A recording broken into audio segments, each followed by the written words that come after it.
Hey everybody, Marty here from San Diego Comic-Con 2016. IGN just got out of the Luke Cage Netflix panel, and while 99% of it was about Luke Cage, which does look incredible, we want to talk about the very end. Long after the house lights came up, Joe Quesada came out and gave us a trio of sizzle reel teasers. One was the announcement that Daredevil, unsurprisingly, is getting a season 3. No details, but we're going back to Hell's Kitchen.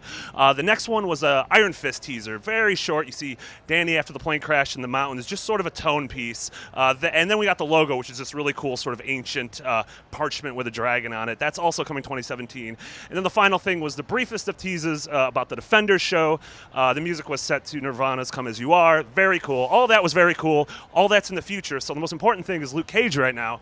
The show's debuting on September 30th. A couple episodes have been out there for screeners and everything. But some of the cool details we got from the panel were the fact that they view the show sort of as an album, which is really interesting to me. They're really viewing it, it's set in Harlem, and they're viewing it with this hip-hop spirit.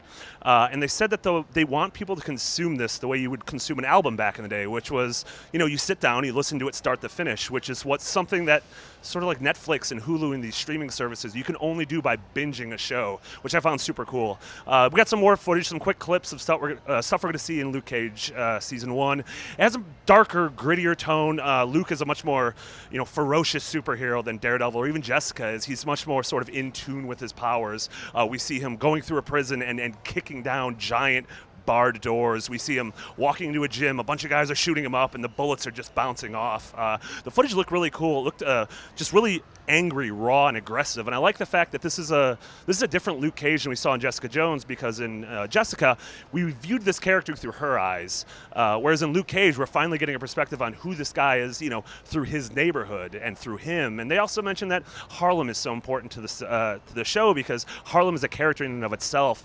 And from the scenes we saw, the cinematography is just dripping with ambiance and texture and tone, and it really visually separates itself from the other shows, while obviously still being connected in the Defenders universe, which is something I found super cool. Overall, I'm crazy excited. They capped it off with this really great trailer set to ODB's Shimmy Shimmy Ya, one of my favorite songs of all time. And so seeing this amazing footage of Mike Coulter, perfect casting as Luke Cage, just wrecking shop on criminals seemed awesome. So yeah, I'm stoked for it. Everyone here at IGN is stoked for it. It's debuting, the entire first season is debuting on September 30th on Netflix. For everything else Luke Cage, Marvel, Netflix, and Comic-Con, you're already in the right place, IGN.